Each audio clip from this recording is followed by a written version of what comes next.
दोस्तों, ये कहानी पढ़ाने के लिए डरावनी कहानी, पढ़ने के लिए डरावनी कहानी, पढ़ने के लिए ही लिखा गया है। इसीलिए आप इसे शुरू से लेकर अंत तक पढ़ें और हमें बताइए कि यह कहानी कैसा लगा। तो चलिए इस कहानी को शुरू करते हैं।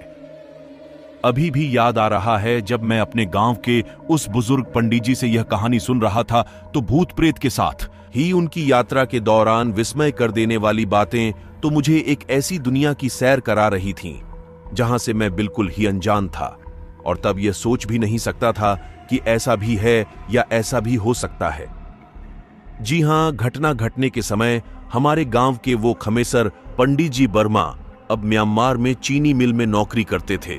आज भी गांवों आदि में अगर कोई व्यक्ति गांव से दूर खेतों, बागों आदि में हो या किसी सुनसान जगह पर हो तो कुछ भी खाने से पहले उस खाने वाले वस्तु का कुछ भाग उस जगह पर गिरा चढ़ा देता है ताकि उसके सिवा अगर वहां कोई है, जैसे कि कोई न दिखने वाला प्राणी, प्रेत आदि, तो वह उसे ग्रहण कर ले।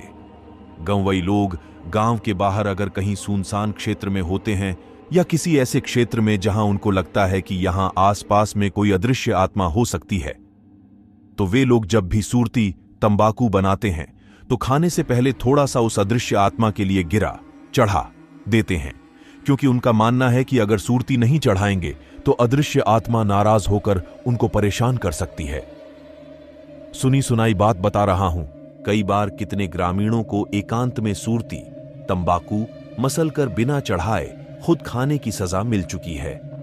जी हां, आसपास का प्रेत उन लोगों को कभी कभी तो पटक कर मारा है या बहुत परेशान किया है, और कभी कभी तो ऐसे लोगों को उस खिसियाए भूत से अपनी जान बचाने के लिए सूरती का पूरा पत्ता ही चढ़ाना पड़ा है, और साथ में लंगोट आदि भी। सूरती तंबाकू का जिक्र इसलिए कर रहा हूं कि इस कहानी का सही सूत्रधार सूरती तंबाकू ही है। अगर उस समय इस सूरती तंबाकू ने अपना कमाल नहीं दिखाया होता तो शायद यह कहानी कभी जन्म ही नहीं लेती।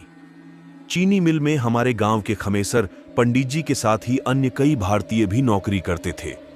एक बार खमेसर पंडित जी ने उस चीनी मिल में काम करने वाले अपने कुछ भारतीय दोस्तों से कहा कि क्यों ना हम लोग एक बार हिमालय की यात्रा पर हिमालय के दर्शन करने के लिए चलें। मुझे बहुत ही इच्छा है कि हिमालय की सैर करूं, 1-2 हफ्ते हिमालय में रहकर हिमालय वासियों से मिलूं, उनके रहन सहन देखूं, और साथ ही अपने दादाजी से बराबर सुनते आया हूं कि हिमालय में यति हिममानव के साथ ही बहुत सारे विलक्षण जीव रहते हैं। उन्होंने आगे कहा कि मैं तो अपने दादाजी से सुन रखा हूं कि हिमालय की कंदराओं में आज भी बहुत सारे संत पूजा पाठ करते, धुएं रमाए हुए और समाधि में लीन देखे जा सकते हैं। उन्होंने आगे यह भी बताया कि हिमालय में सिद्ध महात्मा लोग रहते हैं जिनके दर्शन मात्र से सारे मनोरथ पूरे हो जाते हैं। इतना ही नहीं, हिमालय में दिव्य औषधियां पाई जाती हैं जिनके दर्शन या स्पर्श मात्र से बड़े बड़े रोग अपने आप ठीक हो जाते हैं। उन्होंने अपने साथियों को बताया कि कैसे एक बार उनके दादाजी अपने कुछ साथियों के साथ हिमालय में गए हुए थे।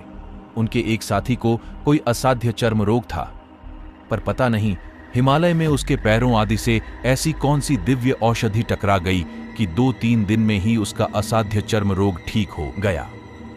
खमेसर पंडित जी की यह अलौकिक बातें सुनकर उनके 4 साथी हिमालय की यात्रा के लिए तैयार हो गए। आज हिमालय भले अतिक्रमण का शिकार हो रहा है, लोग वहां भी गंदगी फैला रहे हैं, उस दिव्य क्षेत्र को प्रदूषित कर रहे हैं, पर इस घटना 75-80 साल पहले के समय हिमालय की दिव्यता, सौंदर्य, स्वच्छता, स्वर्गिक आनंद का बोध कराती थी। हिमालय की आबोहवा में सांस लेना अपने आप में स्फूर्त भर देता था, मन में आनंद का संचार कर देता था। मानव की क्रूरता, स्वार्थ की आलोचना करते समय अक्सर चिंतक, लेखक बहक जाता है। अच्छा हो कि हम लोग सीधे कहानी की ओर चलें, नहीं तो कहनी कहानी है, बतानी कहानी है, और हम मानव के अमानव रूप का वर्णन करने में लग जाएंगे। पंडित जी अपने 4 अनुभवी बहादुर साथियों के साथ हिमालय की यात्रा पर निकल गए। उन्होंने हिमालयी क्षेत्र में कई हफ्ते बिताए और बहुत सारी अलौकिक, विस्मय भरी बातें, घटनाएं देखीं। रोंगटे खड़ी कर देने वाली यह घटना आज भी मेरे जहन में वैसे ही मौजूद है जैसे मैंने उन पंडित जी से 20-25 वर्ष पहले सुन रखी है।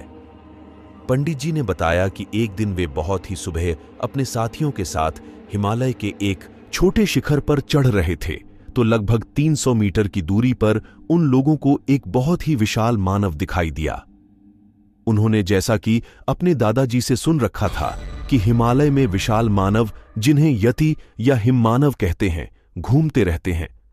उन्हें उस विशाल मानव को देखकर बहुत ही कौतूहल हुआ और उन्होंने अपने साथियों से कहा कि हम लोग छिप छिप कर इस महामानव का पीछा करते हैं और इसके बारे में कुछ बातें पता करते हैं।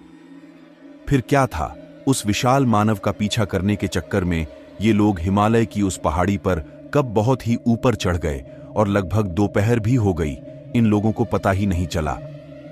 वह विशाल मानव भी बहुत दूर होते होते कहीं गायब हो गया था या किसी गुफा में प्रवेश कर गया था। खमेसर पंडित जी के एक साथी ने कहा कि हम लोग काफी ऊपर चढ़ाए हैं और काफी समय भी हो गया है, भूख भी सताने लगी है और अत्यधिक प्यास भी, साथ ही हम लोगों के पास न कुछ खाने को है और न ही पानी ही। फिर क्या था, अब वे लोग उस पहाड़ी पर पानी की तलाश में, कुछ खाद्य फलों की तलाश में आसपास भटकने लगे। अचानक उन लोगों को आभास हुआ कि वे लोग रास्ता भटक गए हैं। यह आभास होते ही सबकी सांस अटक गई। अब क्या किया जाए, किधर जाया जाए? एक पेड़ के नीचे वे लोग बैठकर भगवान से गुहार करने लगे कि काश कोई आ जाए और उन्हें रास्ता दिखा दे। पर शायद वे लोग गलती से ऐसे क्षेत्र में प्रवेश कर गए थे जहां किसी अन्य मनुष्य का नामो निशान नहीं लग रहा था। धीरे धीरे शाम भी होने लगी थी और प्यास भूख से इन लोगों का बहुत ही बुरा हाल हो रहा था। दिमाग भी काम करना बंद कर दिया था। अब कोई चमत्कार ही इन्हें बचा सकता था। खैर, इनके साथ ही इनके चारों साथी भी बहुत ही हिम्मती थे।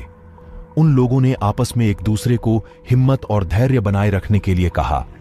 खमेसर पंडित जी ने कहा कि हमें ईश्वर पर पूरा विश्वास है और जरूर हम लोग इस परेशानी से बाहर निकलेंगे। अचानक इनके एक साथी ने अपनी सूरती वाली थैली टटोली और उसमें से सूरती निकालकर उसमें चूना मिलाकर मसलते हुए कहा कि दिमाग काम नहीं कर रहा है तो क्यों न सूरती, तंबाकू का आनंद लिया जाए। इतना कहकर वह सूरती को मसलने लगा।